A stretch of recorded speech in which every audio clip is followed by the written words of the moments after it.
فرار میکنه.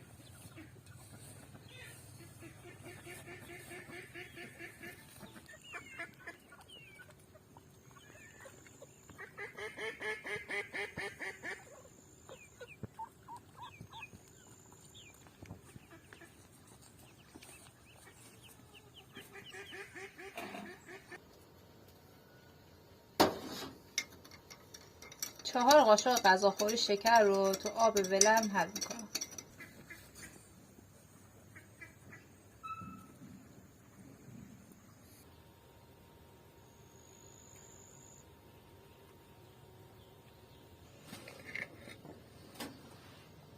چهار لیوان آرد،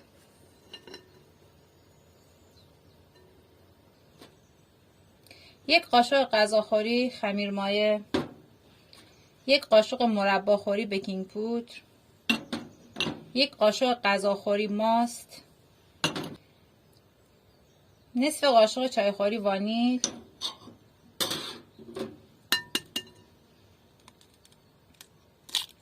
یک عدد تخم مرغ.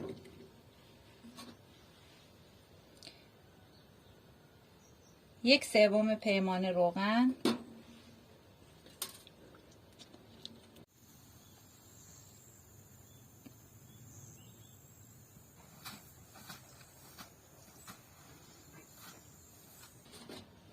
آب و شکری رو که با هم مخلوط کرده بودیم و بهش اضافه میکنیم کم کم.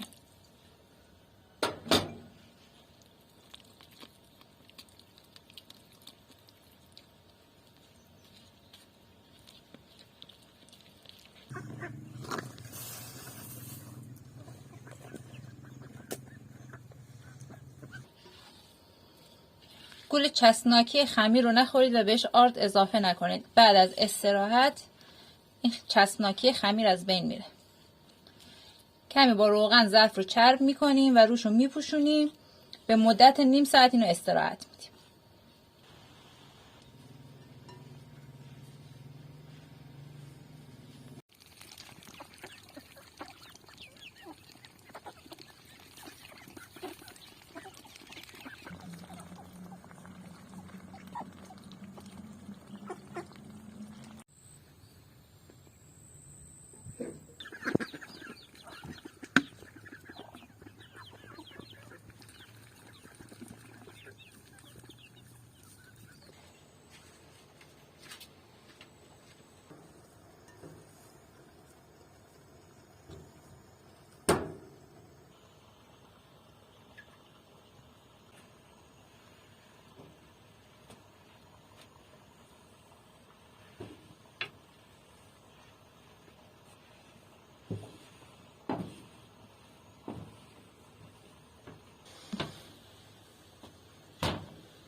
یه رو تا 20 دقیقه روش رو میپوشونیم. باز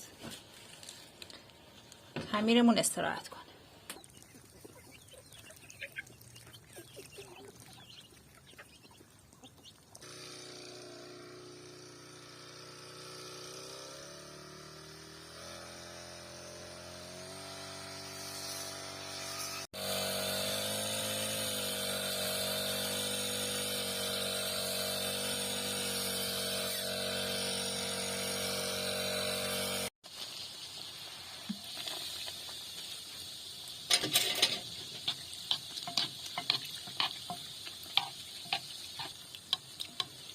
مرتب از روغن داغ روش باید بریزین تا یک دست داخل خمیر بپزه، خوب سرخ شه.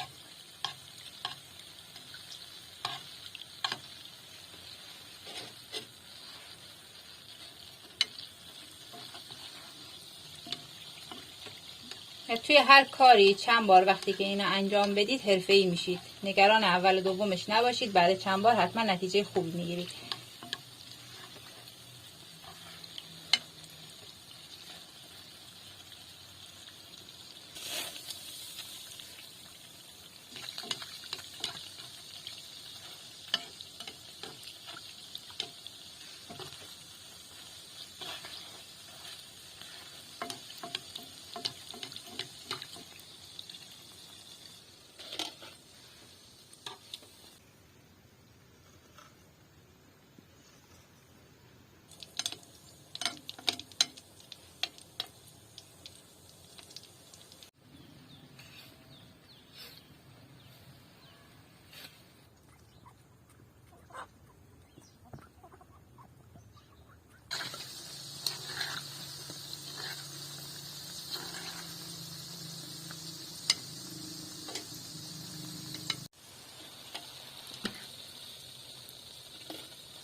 اوه چه دوناتی.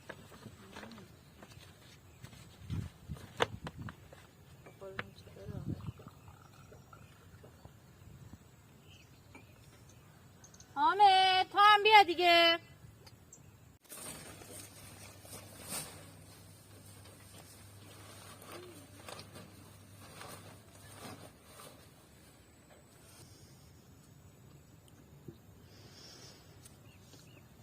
دختره خوشگل کی بچه میارین برا؟ But if I lay down and I play dead and I stay dead, maybe you'll get sick of being the monster out of my head, under my bed. Think you're something out of my nightmares, standing right there. But if I lay down and I play dead and I stay dead, then will you get bored of killing me? Silhouettes of you are like a taunt. Never really know just what you want. With you I don't ever feel calm. I can feel the sweat inside my palms. Play with me like cats and a string. You don't understand the pain it brings. You don't ever wanna give me wings. You don't ever wanna set me free.